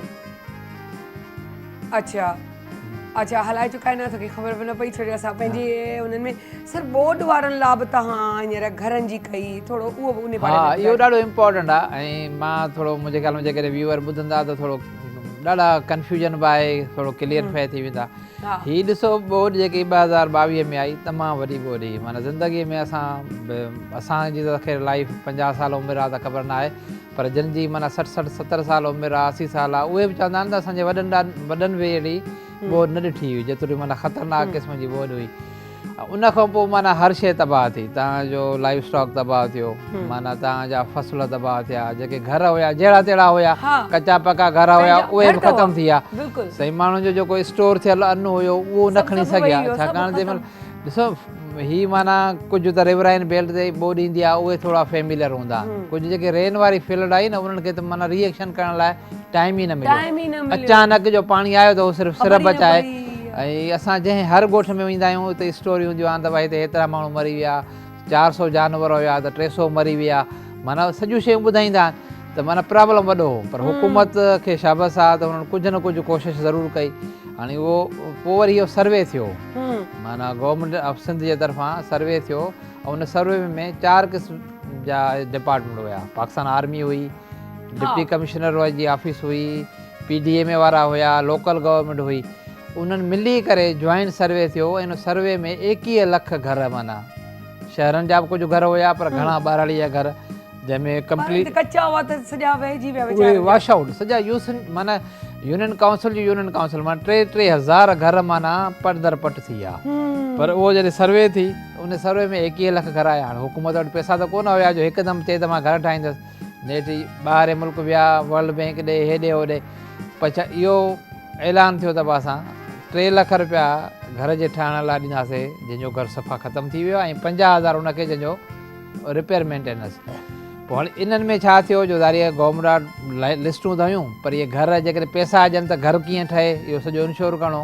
पोइ हुननि 5 तनज़ीमुनि खे ऑन बोर्ड कयो, जंहिंमें SRSO बि आहे, SRS वटि असां वटि लाड़काणो कंबर जेकमबाद शिकारपुर ऐं खेरपुर जा ज़िला आहिनि, ॿियनि वटि ॿिया ज़िला आहिनि। हाणे थियो उन खां पोइ तरीक़ेकार इहो आहे त तव्हांखे वरी ॿीहर वेरीफाई करिणो आहे जेको अॻु में सर्वे थियो। हाणे SRS वटि 7.5 लख घर आहिनि, हिन वक़्तु ताईं असां 2.5 लख वेरीफाई कया आहिनि। उहे वेरीफाई करे असां हुकूमत सिंध खे मोकिलियूं था त भाई वेरीफाई कया आहिनि। हुकूमत सिंध वरी गवर्नमेंट DCs खां वेरीफाई थी कराए त इहे कंहिं फॉरेस्ट लैंड ते त कोन्हनि, कंहिं ढोरे में त घर कोन्हनि जो वरी पाणी अचे। इहे तरीक़ेकार उन खां पोइ थोरो स्लो प्रोसेस आहे, छाकाणि ट्रांसपेरेंसी ॾिसणी आहे न। वरी केसिस अप्रूव थियनि था, वरी असांखे चवंदा त अदनि जा अकाउंट खोलायो, वरी उन घर वारनि जा असां बैंकुनि में वञूं था त बैंकुनि में रश, ख़बर अथव त अकाउंट खोलण में थोरो ॾुखियो आहे। अकाउंट खोलण खां पोइ हुननि खे 75,000 रुपया मिलनि था। जीअं ई 75,000 मिलनि था त SRS जो कमु आहे त उनखे चए त भाउ 75,000 में तूं कमु कराए, माना DPC लेवल ताईं कमु थिए थो। जीअं DPC लेवल ते कमु थिए थो असां सर्टिफाई था कयूं त भाई हिन DPC एज़ पर स्टैंडर्ड ठाही आहे। जीअं उहा DPC ठहे थी त वरी हुनखे ₹1 रुपया ॿियो थो मिले त वरी रूफ लेवल ताईं घर ठही वेंदो। वरी असां सर्टिफाई कंदासीं त वाकई हिन घर माना पको ठाहिणो आहे न, ईअं त न त कचूं सिरूं हणी छॾे या गारे सां ठाहे छॾे, सॼी मतिलबु त माना इहो ॾिसणो आहे असांखे, इन्वेस्टिगेट करिणो आहे। अच्छा, उन खां पोइ हींअर जेको आहे आसो भुट्टो साहिबु आहे बि मतिलबु हिकिड़े नुमाइश जो इफ़्तिताह कयो हुयो जंहिंमें सकाफ़ती जेके आहिनि कमनि जे बारे में ॿुधायो हुयो, उन बारे में बि थोरो शेयर। अच्छा ॾिसो, हाणे जीअं मां ॿुधायो न त असां तंज़ीम साज़ी कंदा आहियूं। तंज़ीम साज़ी खां पोइ असां माण्हू खां पुछंदा आहियूं त भाउ तव्हां छा कंदव न। हिकु हर घर जो हिकिड़ो मनसूबो ठहंदो आहे। घर ॿुधाईंदो आहे त भाउ मूंखे जेकॾहिं 50,000 मिलनि, 30,000 मिलनि त मां जानवर पालियां, या मुंहिंजे घर में जानवर पालण जी जॻह ई कोन्हे, गाह ई कोन्हे, पर मूं वटि 4 अदियूं आहिनि या 2 पुट आहिनि, जेकॾहिं हिनखे का ट्रेनिंग ॾियारायो, मोटरसाइकिल रिपेयरिंग, सोलर मैकेनिक या सुई धागो, त उहा पोइ वरी इन हिसाब सां असां कोई 10,000 अदनि खे ट्रेनिंग ॾिनीसीं। ऐं असां वटि जेकी फीमेल हूंदी आहे न उहा मोस्टली या ब्यूटी पार्लर ॾे वेंदी, या वरी टेलरिंग ॾे या बर्थ ॾे। इन खां अलावा त 3 माना ॿी चॉइस हुन वटि आहे कोन। पोइ जॾहिं असां 10,000 अदनि खे इहो बर्थ भराइण जो कमु सेखारियोसीं त पोइ ॾिसूं पिया त उहे कमाइनि न पियूं। पोइ असां वरी SRS छा सोचियो जो हिकिड़ो माना शॉप खोलियो सखर में, त इहो तव्हां असांखे सॼो सामान ठाहे असांजी शॉप ते रखो, हितां खपंदो। पोइ वरी शॉप ते बि सखर में न पियो खपे, पोइ असां एग्ज़िबिशन हलाइणु शुरू कयोसीं ओशन मॉल में, डोलमिन मॉल में। त हीअ हाणे मार्च में ओशन मॉल में असां एग्ज़िबिशन आई, उन में कोई असां 10,000 शयूं खणी आया हुआसीं। कोई 5,000 खनि माना 2,000 खनि अदनि ठाहियूं, कंहिं 2 चोला शर्टूं ठाहियूं, कंहिं हिकु रओ ठाहियो, कंहिं चादर ठाही, कंहिं रिली ठाही, मुख़्तलिफ़ प्रोडक्ट हुया। केतिरियूं खपियूं? असांजो कोई 35 लख जी सेल थी, माना 2 ॾींहंनि में त काफ़ी माना सुठी सेल थी। ऐं एग्ज़िबिशन माना पोइ लॻणु घुरिजनि। हा, ऐं इन में वरी इहो एॾो एग्ज़िबिशन में असां छा कंदा आहियूं जो फर्ज़ कयो त हिकिड़ो कपिड़ो वरितोसीं शर्ट जो, 2,000 जो कपिड़ो मिलियो, सुठो क्वालिटी जो वठंदा आहियूं असां, कोशिशि कंदा आहियूं। या 1,500 जो कपिड़ो मिलियो, पोइ अधीअ खां पुछंदे त जेको तव्हां बर्थ था भरियो त इहो मार्केट में केतिरो आहे, त उहो चवंदियूं आहिनि 1,000 में असां ॾींदियूं आहियूं हिते, पोइ असां हुननि खे 1,500 ॾींदा आहियूं। हाणे 1,500 जो कपिड़ो, 1,500 जो बर्थ, 3,000 थियो। उहो ओशन मॉल में खपे पियो 5,000 जो, त 2,000 वरी असां उहो अधीअ खे ॾियूं पिया हुन जंहिं उहो ठाहियो हो। SRS पाण वटि न पियो रखे, हिकिड़ो त इहो हुयो। त असां हिन में कोई 10 लख हिननि खे प्रॉफिट एक्स्ट्रा थियो, उहो वरी असां हुननि सभिनी कारीगरनि में विरायोसीं, असां पाण न रखियोसीं। त आसपा साहिबु आहे, थैंक यू वेरी मच, हुनजो जो आई असां हुनखे इनवाइट कयोसीं। इहा असांजी एग्ज़िबिशन हिकु दफ़ो CM साहिबु इनॉग्रेट कई आहे, साईं नासिर शाह साहिबु कई आहे, वहाब साहिबु कई आहे, ॿियनि मिनिस्टर मुख़्तलिफ़ ओकेजन ते कंदा रहंदा आहिनि। ते 12वीं एग्ज़िबिशन हुई त उहा आसपा साहिबु कई, ॾाढो पाण इंट्रस्ट वरितई माना हिकु हिकु शइ ते। पर हुनजी सिर्फ़ु हिकिड़ी रिक्वेस्ट हुई त मां मॉल टाइम में न ईंदसि, छाकाणि रश हूंदी आहे। मूंखे जेको आहे सो मॉर्निंग टाइम में घुरायो असांजे लाइ फेयर इनफ आहे। त उहो माल बंदि हुयो, 12 बजे आई, ॾाढी सुकून सां माना पूरो कलाकु खनि हिकु हिकु अदीअ वठूं, 2.5-3 लख जी सेल बि कई। हिकु हिकु स्टॉल अथव, माना 15 स्टॉल हुया। उन्हनि खां पुछे पई किथां जा आहियो, कीअं आहियो, त जेके अदियूं क्राफ्ट वारियूं आयूं उन्हनि खे बि ॾाढो एप्रिशिएशन थियो। हा, एप्रिशिएट कई। सो अहिड़ियूं ॻाल्हियूं, अहिड़ा कम वेंदे वेंदे अगरि को मैसेज ॾियणु चाहियो त प्लीज़ सर। अच्छा, मैसेज इहो आहे त हाणे इहा ई एग्ज़िबिशन असां वरी 5, 6, 7, 8 4 ॾींहं कयूं था डोलमिन मॉल में। ओके। ऐं जून में। हाणे ॾिसो इहे पंहिंजूं शयूं आहिनि, सिंध जो कल्चर आहे, असां त चवंदा आहियूं त इहो खपंदो त वरी ठहंदी न, रिली जेकॾहिं न खपंदी त माण्हू ठाहींदो ई कोन।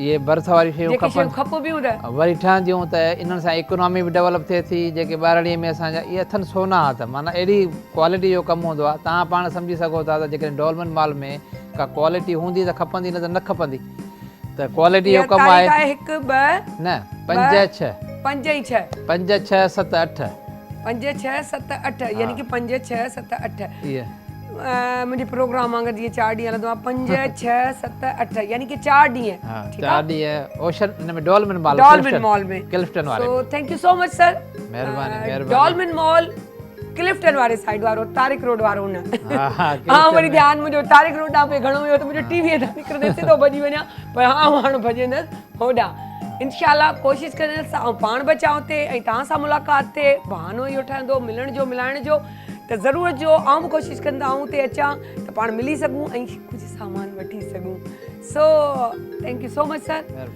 आया एॾियूं सुठियूं ॻाल्हियूं ऐं हिकिड़ी मतिलबु वही ॻाल्हि त सोच विजन जेको आहे ॾिनो वियो ऐं वाक़ई सही ॻाल्हि आहे किथे किथे असां हिकु टाइम जी अधु मानी लाइ कंदा आहियूं रुखी सुकल मानी बि केरु अगरि उछलाईंदो आहे त उहा बि खणी पाणी में पुसाए पाण बि पिया खाईंदा आहियूं ॿारनि खे पिया खाराईंदा आहियूं त पेट भरियूं पेट जो दोज़ख जेको हूंदो आहे उनखे भरणु ॾाढो ॾुखियो आहे छो जो हिन दुनिया में आया आहियूं त उनखे उन तरीक़े सां जेको जेतिरो स्ट्रगल कंदो ओॾो पंहिंजे रब खे ॾाढो वणंदो ऐं महिनत जो फल मिले थो तव्हां महिनत कयो कारोबार हमेशह मंज़िलुनि ते पहुचाईंदो आहे तव्हां 9 to 5 वारी जॉब में रहंदो त सिर्फ़ु तव्हांजी सोच उते महदूद रहिजी वेंदी पर जेकर कारोबारी ज़हन रखंदो त रुपए मां 100 रुपया 100 मां हज़ार हज़ार मां लख लखनि मां करोड़ कीअं थींदा रुपए या मिलियंस तव्हांखे पाण बि ख़बर कोन पवंदी छो जो इहो अलाह जो वादो आहे त तूं कारोबार कर ॾिस छो जो पंहिंजो इस्लाम चए थो त कारोबार में वॾी बरकत आहे त मूं 1% जिते रखियो आहे या इहो जो 5% जॉब्स रखियो त 95% जेको अथव कारोबार अथव पंहिंजो अगरि हू माण्हू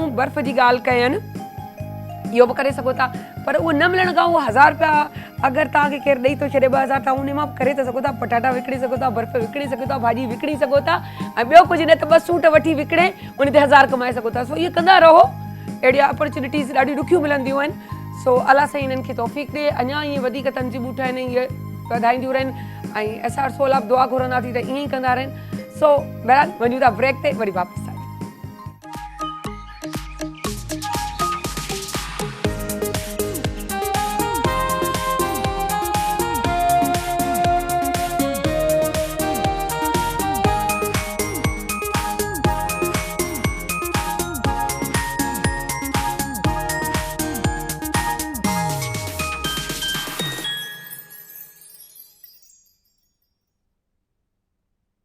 वेलकम बैक ख़बर कोन पवंदी आहे एॾा गुम थी वेंदा आहियूं ब्रेक में जो ॼाण बि कोन थींदी आहे त असां अचण वारा आहियूं थोरो बसि पंहिंजे कमनि में बहरहाल इहा बि हिकिड़ी ॻाल्हि बि जेकी शेयर कयमि पर चवंदा आहिनि म्यूज़िक रूह जी ग़िज़ा आहे ठीकु आहे सुठा माण्हू स्टाइलिश माण्हू हुजनि प्यारा लॻंदा हुजनि ऐं जीअं असां चयोसीं त कैरी करण जो स्टाइल जेको वेयर था कयो उनखे कैरी कीअं कजे स्टाइल कीअं हुनजो हुजे तरीक़ेकार कीअं हुजे इहे सभु शयूं जॾहिं मिक्स थींदियूं आहिनि त हिकिड़ी ख़ूबसूरती निखार अची वेंदो आहे ऐं एॾी हिकु ख़ूबसूरत पर्सनैलिटी मूं वटि बि मौजूदु आहे जेके तव्हां उर्दू जेको आहे मीडिया ते उनखे घणो ॾिसंदा हूंदा 3 सालनि खां तव्हां उन्हनि जेको आहे पंहिंजे सफ़र जो आगाज़ शुरू कयो आहे ऐं उन खां पहिरीं हू थिएटर सां मुंसलिक हुयूं लाज़मी आहे थिएटर वारा माण्हू मतलब ये चलते अंगूठी में नगीने की तरह फिट हो जाता है और एक यूँ लगाओ ना क्या कहें टारगेट तो यूँ टक करके बीच में लगता है वो उसको कहते हैं फिट एंड फाट वो होते हैं थिएटर के लोग जब थिएटर से काम करके आते हैं तो बड़े परफेक्ट होते हैं उनको पता होता है कि मुझे किस तरह काम करना है क्या करना है सबसे पहले तो ये चीज़ उनके दिमाग में बैठी होती है कि मुझे स्क्रिप्ट तो ज़ुबानी याद करना है मुझे फिर दोबारा एक बार चलो मैं झलक जो हमें ब्रेक मिलेगा या मुझे वो एक इन और आउट होते हैं उसमें जाके कोई देख लिया तो देख लिया अदरवाइज जहन पे उनके यही होता है कि कुछ भी हो सकता है इसलिए हमें सारा याद रखना है और हजम कर लेना है एक कहानी की तरह।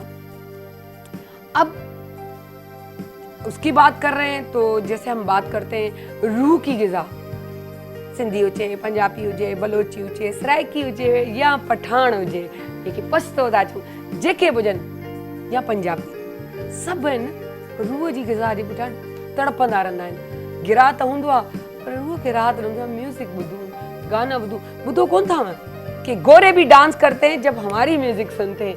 तो ऐसा ही कुछ एक बंदा हमारे पास मौजूद है जो 2012 में उनका गाना रिलीज हुआ। 5 साल से मलेशिया में कॉन्सर्ट करते आ रहे हैं। इस वक्त ईद पे भी उनका गाना रिलीज होने वाला है। तो हम मिलाते हैं आपको शर्जील जॉन से। अस्सलाम वालेकुम एंड अस्सलाम वालेकुम।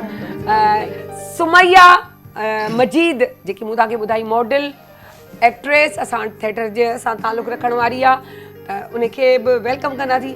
मैं वही बात कर रही थी कि जब थिएटर से कर आता है बंदा तो बड़ा उसको एक सबक की तरह उसको याद कर लेना पड़ता है। एक सबक पीरियड होता है जो वो गुजार के आता है, वो इजी लगता है टीवी पर आना। तो आप हमें सबसे पहले ये बताएं कैसा एक्सपीरियंस लगा टीवी एंड थिएटर में? थिएटर जो होता है वो थोड़ा टफ इन सेंस मज़ा आता है क्योंकि लाइव होता है आपका, लेकिन आपको उससे पहले आप प्रैक्टिस जब आप कर रहे होते हैं 3 महीने 4 महीने आप लगातार एक ही चीज़, एक ही स्क्रिप्ट, एक ही चीज़ को आप रोज कर रहे होते हैं, तो वो आपको इतना रट जाता है कि एंड ऑफ द डे जब आप उसको करने खड़े होते हैं तो वो आपको बहुत ईजी। टीवी का जो है वो आपको पता है थोड़ा डिफरेंट है, वो तो आपने स्क्रिप्ट पढ़ा और फौरन आए और किया, ठक ठक ठक करना होता है। तो थिएटर का अपना मज़ा है। थिएटर कहाँ से आपने? कराची से ही किया? मैंने कराची से किया था। नापा से? नहीं, नापा से नहीं किया था मैंने। स्टूडियो एक था उसी में जैसे किया। अच्छा, उसके बाद फिर ये कैसे हुआ कि मुझे टीवी पे चले जाना चाहिए? बेसिकली तो मैं 10 साल से हूँ इस फील्ड में। मैं एज ए स्टाइलिस्ट काम कर रही थी, हेयर मेकअप, मुझे बड़ा शौक था।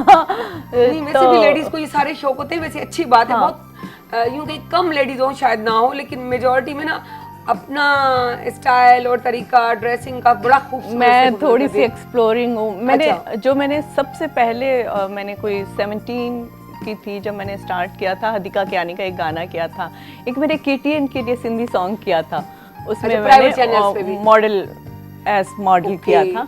तो फिर मेरे अब्बा ने कहा नहीं, टीवी के सामने तुम उस वक्त तक नहीं आओगे जब तक मैं हूँ, मेरे जाने के बाद तुम कभी कर सकती हो। तो बस फिर नहीं किया, फिर छोड़ दिया, फिर काम करती रही एज ए स्टाइलिस्ट, मेकअप, चीज़ें जो मुझे अच्छा लगता था क्योंकि मुझे शौक था एक्सप्लोर करने का मैं क्या कर सकती हूँ, कितना, और मुझे वैसे भी फैसिनेट करती थी ये चीज़ें। जी बिल्कुल। तो वही वाली बात ना कि लेडीज को करती है, लेकिन ज़्यादा उस बात में होता है जब यूं कहें कि वो एक मौका आपको मिल जाए और आप उसको ज़्यादा से ज़्यादा मज़ीद करें, एक्सप्लोर करें तो ज़्यादा अच्छा लगता है। तो अल्लाह का शुक्र है मुझे मौके भी मिले और मैंने जब भी जो भी काम किया है लोगों ने अप्रिशिएट भी किया है। बड़ी बात ये है। हाँ, बड़ी बात ये है कि मेरे माँ बाप की दुआएं हैं या शायद लोग लाइक करते हैं, तो मैंने जब भी जो भी किया मुझे हमेशा लोगों ने अप्रिशिएट किया, ये एक अच्छी बात थी। हाय केॾी सुठी सुठी ॻाल्हियूं पई करे पंहिंजो सुमैया।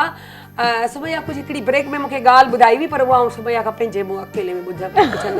ॾिस कि इते सिंधी सॼी सम्झो वञनि, पंहिंजे मतिलब जी ॻाल्हि हर कंहिंखे सम्झ में अची वेंदी आहे। उहा गूंगी ज़ुबानी छो न ईअं बि सम्झ में ईंदो आहे, गुस्सो बि सम्झ में ईंदो आहे, पर ॾिस केॾी असां केॾा होशियार हूंदा आहियूं माण्हू इंसान, पंहिंजे मतिलब जी ॻाल्हि सम्झो वञे, इहा था वञे होशियारी ॾिसी वठो। मां अगरि इन में समझदार आहियां। सो बहरहाल असां सिंगर भी बैठे आहिनि, सिंगर का पूछंदासीं कैसे शौक हुआ शर्जील? मुझे तो बचपन से ही शौक था, बहुत मैं छोटा था जब मैं गाना गाता था।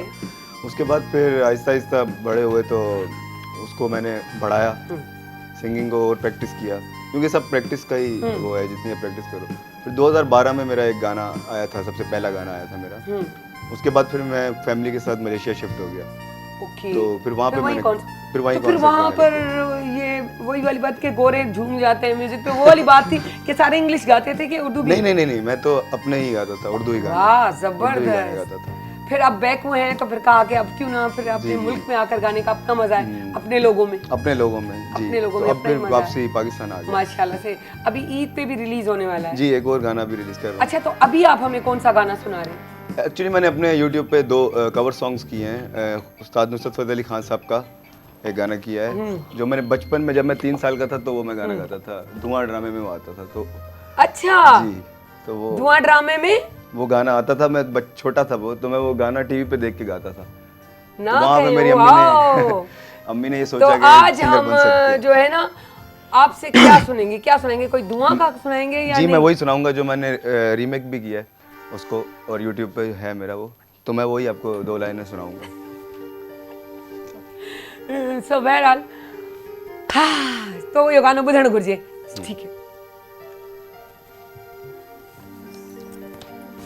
नागन वांगू डंग दियां रातां रुल जांदे ने वांगू शुदाइयां, नागन वांगू डंग दियां रातां रुल जांदे ने वांगू शुदाइयां, हंजुआं हार परोवण अखियां लोकी हसदे रोवण अखियां, गमावण ते नहीं परवाह गम खार ना विछड़े किसे दा यार ना विछड़े, किसे दा यार ना विछड़े, किसे दा यार ना विछड़े। Thank you. स्टार्ट ये थ्रू। सो बहरहाल उसके बाद अभी जो है आप उसके बाद शायरी खुद करते हैं या जी किसी मैं से कंपोज भी अपने गाने खुद ही करता हूँ और शायरी भी खुद ही लिखता हूँ और गाता भी खुद ही। वाओ, जी तो फिर मेरे ख्याल से एक आपका गाना अपना आप क्या गाना। अपना हो जाए जी। तो मेरा अपना गाना मैं सुनाता हूँ। छुप छुप के तुम यूं दिल में रहे, आँखों में जैसे कोई जलते दिए, हो छुप छुप के तुम यूं दिल में रहे, आँखों में जैसे कोई जलते दिए, जलते दिए, नींदों में आके तुझको चुरा लूं, ख्वाबों में आके गले से लगा लूं, नींदों में आके तुझको चुरा लूं, ख्वाबों में आके गले से लगा लूं, तू जो कहे तो स्वर्ग भूमि पे उतार दूं, चांद को चंदा तेरे कदमों में वार दूं, कदमों में वार दूं, छुप छुप के तुम यूं दिल में रहे, आँखों में जैसे कोई जलते दिए, जलते दिए। Thank U. ओ वाओ, ये जो गाना है खुद लिखा है, पता है कि यूँ लग रहा है किसी फिल्म का गाना मैं सुन रही हूँ। मेरे ख्याल से इंशाल्लाह इस प्रोग्राम के बाद आपके पास कोई ना कोई जो है ना फिल्मी जो है हिदायतकार या वो खड़े हुए होंगे और कंपोजर कि भाई प्लीज़ आप हमारे पास आ जाओ और ये गाना हमें दे दो, बल्कि आप खुद ही गा लो। क्या बात है, यही थी तो इंशाल्लाह सारी दुआऊं। हाँ सुमैया, हाय इस फील्ड में दोस्त बनाए? हाँ, मेरी हमेशा सबसे बहुत अच्छी नहीं, सबसे दोस्ती तो रही मेरी है। भी दोस्ती है, लेकिन मैंने सुना है कि इस फील्ड में जो है ना आप दोस्ती सबसे रख सकते हो, क्योंकि मुझे तो आदत है बोलने की और बोलने बगैर मैं रह नहीं सकती। मुझे लगता है कि मैं और अगर सच बोले बगैर। हाँ सच या गाल अंदर जी करे चली मुंह कौन समझाए वाला सब जाने मुगड़ी गाल कही पर इन्हें समझी में इतना नहीं बोलना होता। हाँ, तो मैं क्या करूं, मुझसे झूठ बोला ही नहीं जाता। जैसे अमूमन ये होता है कि ये मत बोलना, अच्छा क्यों बोला, अब निकल गया मुंह से, क्योंकि मुझे वो जहन में घूमता रहता है, निकल ही जाता है। तो इस वजह से मैं डांट भी बहुत खाती हूँ, लेकिन क्या करूँ, आदत से मजबूर। सो दोस्ती कहते हैं कि यहाँ दोस्ती सच्ची नहीं होती, लेकिन आप समझती हैं कि आपको कोई एक या दो कोई सच्चा दोस्त मिल गया हो जिसके साथ आप अपनी दोस्ती, इंसान है, शेयरिंग भी होती है।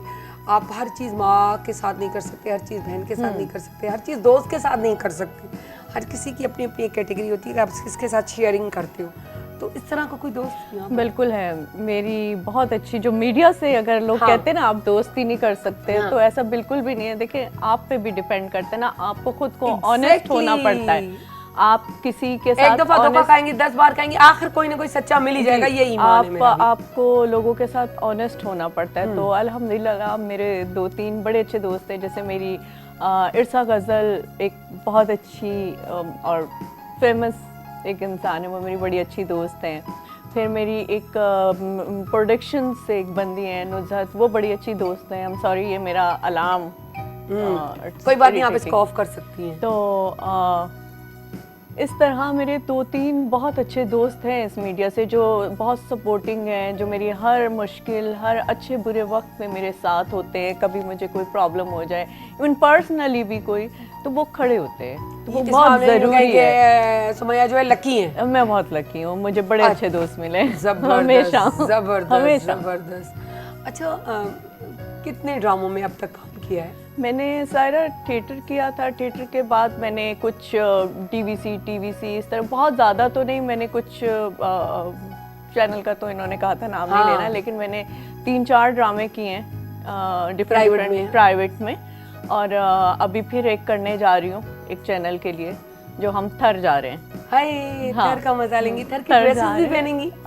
थर के ड्रेसेस अभी डिसाइडेड नहीं है, शायद वो उस तरह से शलवार कमीज टाइप पहना है, बट अभी हम करने जा रहे हैं जुलाई में इंशाल्लाह। जबरदस्त। तो और अच्छी बात है, बड़ा एंजॉय करेंगी जुलाई में। जुलाई में बहुत एंजॉय करेंगी, समझ आ गया मेरा जुलाई की तरफ ध्यान नहीं, जुलाई में एंजॉय नहीं करेंगे। जबरदस्त। तो मेरे ख्याल से मुझे भी अभी से गर्मी होना शुरू हो गई ना। सो इन्हें कचहरी जे विच में छा चंदी है दिल थोड़ो साखड़ जी जगह होगी, समझूं था साखड़ ही वरी वापस आ जाओ जल्दी जल्दी में।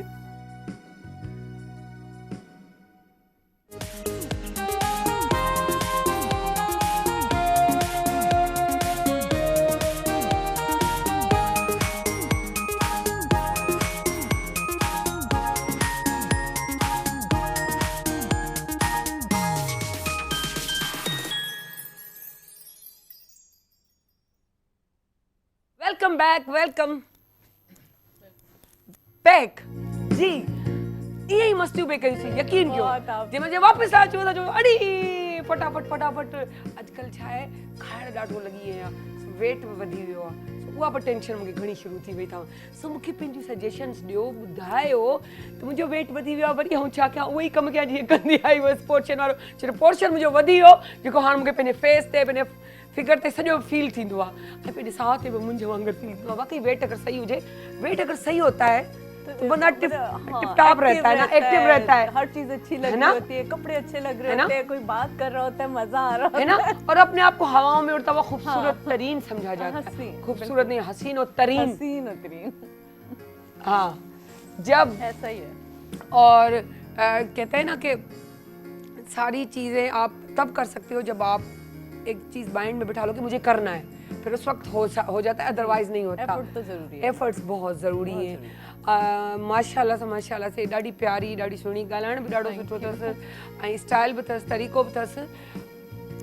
इसके अलावा कभी सिटकॉम में काम किया? जी, मैंने अभी किया है एक प्रोडक्शन के साथ, कॉमेडी एक, मैं उसमें एक प्रोफेसर डीन के साथ एक प्रोफेसर बनी हूँ कॉलेज की। ओके, जबरदस्त यार। उसमें प्रोफेसर तो हाँ, पर आजकल तो नंढा प्रोफेसर आहिनि इन फील्ड में, इहो शौक़ु पूरो थी वेंदो आहे सभिनी जो। सो बहरहाल चवंदा आहिनि सभु कुझु त थी वियो, पर वरी बि गाना ॿुधंदा आहियूं त मज़ो ईंदो आहे, गाने से दिलचस्पी है। बिल्कुल है ना, बहुत ज्यादा ना, बहुत ज्यादा म्यूजिक। अब हम इसको कहेंगे शर्जी को, शर्जील जॉन साहब आप हमें फुल गाना सुनाए कोई अच्छा सा, कि हम थोड़ा झूम जाएं, तो प्लीज आप हमें गाना सुनाएं। जुदा हो के भी मैं स्क्रीन पे आई नहीं, तू मुझ में कहीं बाकी है, पलकों में बन के आंसू तू चली आती है, जुदा हो के भी वैसे जिंदा हूँ मैं जिंदगी बिन तेरे अब तो आदत सी है मुझको ऐसे जीने में, जुदा के भी तू मुझ में कहीं बाकी है, पलकों में बन के आंसू तू चली आती है, जुदा के भी। Thank U. ज़बरदस्त ज़बरदस्त। ऐं अॻियां बि हिननि खां ॿुधंदासीं गाना, पर वींदे वींदे बि पर थोड़ी हिकिड़ी कचहरी थी वञे। हाय ये देखिए गुलदस्ता जो है मेरे फूल ऊपर की तरफ आ चुका है। हाँ यूँ लग रहा है अलग से ये पता उछल उछल के कह रहा है कि सुमैया देखो तुम बड़ी प्यारी लग रही हो, बड़ी खूबसूरत सी लग रही हो। अब कोई हमसे कोई खूबसूरत सी बात शेयर करो ऐसी जो अब तक याद हो चुकी हो कि इस फील्ड में आए और ऐसे भी हर्डल्स आए, ऐसी भी परेशानियाँ आई कि अब दिल कहा कि इसको वाइंड अप कर देना चाहिए, थिएटर बेस्ट था। ऐसा हाँ, मेरे अब्बू का जब इंतकाल हुआ था तो तब मुझे लगा कि नहीं, बस फिर मुझे कुछ अरसा के लिए कोई चीज़ अच्छी नहीं लग रही थी। हर चीज़ से आउट हो गई। 2015 से 17 तक का जो मेरा टेन्योर था पूरा, उसमें मुझे लगता था बस मुझे कुछ नहीं करना है, मैं किसी से मिलती नहीं थी। 2015 से 17 16 17 हाँ, 2-3 साल उसी ट्रांस में रही। मुझे मतलब मुझे ना मेरा मेरा स्टूडियो था, ना मुझे वहाँ दिल करता था काम करने को, ना किसी और से। इतनी अटैचमेंट थी कि उनके जाने के बाद मैं बिल्कुल ऐसी हो गई थी कि बस अब मुझे कुछ नहीं करना। इनफैक्ट अभी भी कभी कभी मैं ये तो मेरे बड़े अच्छे कुछ दोस्त हैं जिन्होंने मुझे बड़ा आप कभी कभी होता है ना, आप गिरते हो तो आपको संभालने वाले कुछ लोग होते हैं ज़िंदगी में। तो अल्लाह ताला ने मुझे भी बड़े अच्छे कुछ दोस्त दिए हैं जिन्होंने हमेशा मेरी केयर की, मेरा ख्याल रखा। मेरी फैमिली बड़ी अच्छी है, उन्होंने सपोर्ट किया। असल चीज़ फैमिली होती है। Family exactly. मेरी कोई भी मुश्किलों बात आसानी हो जाती है अगर फैमिली साथ खड़ी हुई। मुझे अगर सुई भी चुभ जाए ना, मेरे बहन भाई आधी रात को पहुंच जाते हैं कि इसको कुछ हुआ है। माशाल्लाह, अल्लाह में उनको जिंदगी दे। बस असल चीज़ यही होती है। ईअं ई हुजणु खपे, प्यार मोहब्बत ईअं ई कायम रहंदो आहे। जाते जाते कोई मैसेज देना चाहें कुछ? बिल्कुल मैं देना चाहूँगी मैसेज के मिलजुल के रहें, खुश रहें, एक दूसरे का साथ दें, क्योंकि जिस तरह के हमारे मुल्क के आजकल हालात हैं, मेरे ख्याल में हम अकेला कोई कुछ नहीं कर सकता। सपोर्ट हमें अगर एक अच्छी नेशन, ग्रेट नेशन की तरह अगर कुछ करना है तो फिर एक पॉजिटिव रहे, एक दूसरे को समझें और एक साथ रहे, तभी ये मेरा and thank you so much Sharjeel, आप भी आए। शर्जील पे मैं पता नहीं कहाँ चली जाती हूँ, फिर वापस लौट आती हूँ, नहीं ये सिंगर है। तो बहरहाल आप क्या जाते जाते मैसेज देना चाहेंगे कुछ ऐसा? मैं बस एक ही बात यूथ से कहना चाहूँगा कि सपने पूरे होते हैं, देखना शुरू करो। सही। दोबारा से रिपीट कीजिएगा। सपने पूरे होते हैं, आप लोग देखना तो शुरू करो। हाय बिल्कुल दिल वाली गाल करे छड़िया न। आप हैंड माइक अपने हाथ में रखिएगा, जाते जाते तो कोई गाना वाना सुना दो तो मजा आ जाए, तो छा जाए। क्या करे, मुझे भी टुटल फुटल पंजाबी आती है। पंजाबी भी आती है? हाँ, तो टुट्टे फुट्टे तो मुझे तो सराइकी आज तक नहीं आई। शादी सराइकी है मेरे हस्बैंड, उसके बावजूद भी। तो चलो कोई बात नहीं, आपसे मैं क्लासेस ले रही हूं, है ना? गुड यार, बस मेरी उस्ताद अब यही है। सो बहरहाल हिकिड़ी मज़ाक, छो जे तव्हांखे ख़बर आहे त मिलंदो आहे माण्हू त ईअं ई मिलंदो आहे। हिन बि इहा ई ॻाल्हि कई त ईअं लॻो त फर्स्ट टाइम न, और फर्स्ट टाइम मुलाक़ात कोन्हे बल्कि पुराणा दोस्त आहियूं। त वाक़ई ईअं हुजणु खपे। जेको लम्हो गुज़ारियो था, जेॾीमहिल गुज़ारियो था, जीअं हुन चयो त ॾिसंदा कयो ख़्वाब थी वेंदा आहिनि सचा। सो सच ॻाल्हि आहे, तव्हांजे पंहिंजे हथ में आहे। जे अगरि तव्हां चाहींदो त हिनखे ज़िंदगी खे ख़ूबसूरत ठाहे सघो था, चाहियो त बदसूरत ठाहे छॾियो, इहो तव्हांजे हथ में आहे। तंहिंजे करे कोशिशि कयो त प्यार ॾियो त वापसि प्यार अचे। असां नंढियूं नंढियूं ॻाल्हियूं जेके शयूं खणंदा आहियूं न, टेंशन वारियूं, त हिन मूंखे हीअं चयो, हिनखे वॻो हीअ छो पातल आहे, हीअ ख़ूबसूरत छो पई लॻे, स्पेशली असां माइंड में घणी हूंदी आहे इहा चीज शइ। इहा न हुजणु खपे। हुनजो नसीबु हुन सां, तव्हांजो नसीबु तव्हां सां। तव्हांजी जेलसी न करण सां ज़हन में रखिजो त तव्हांजो जेको नसीबु आहे न, उहो तव्हांखे किथां फिरी अची तव्हांजी जॻह बीहंदो।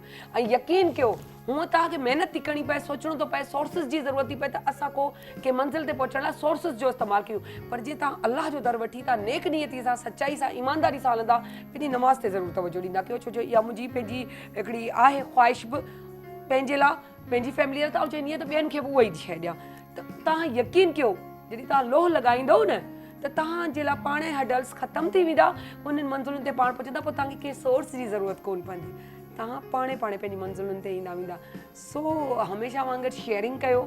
शेयरिंग कंदो त ज़िंदगी आसान थी वेंदव। ऐं उन सां गॾु गॾु उहो वणु हणो जेको छां ॾे ऐं अहिड़ी छा जो पंहिंजी गाॾी गरम न थिए, हींअर त उअई गर्मियूं आहिनि, तव्हांखे ख़बर आहे ज़रूरत आहे पाण खे गाॾीअ जी, त असां सुकून सां बीहारे सघूं वेचारी गाॾीअ खे। सो उन जे करे वण पहिरीं खां पोखे छॾियो जो हिन गर्मीअ में रहणो न पवे।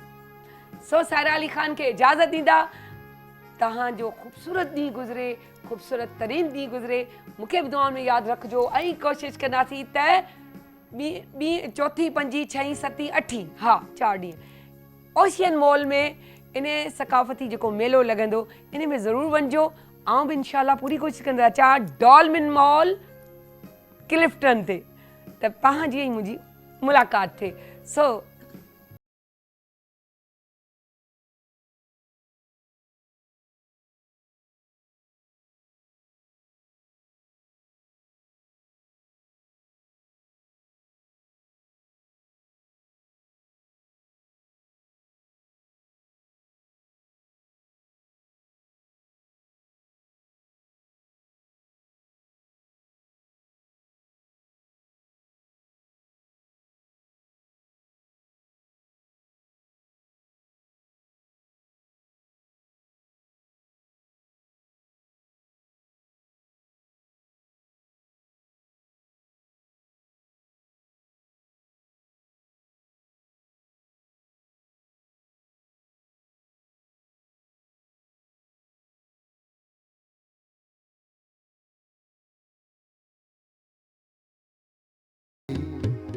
मैं तेनू समझावा कि ना तेरे बाजों लगदा जी, तू की जाने हाल मेरा, मैं करा इंतजार तेरा, तू दिल तू यो जा।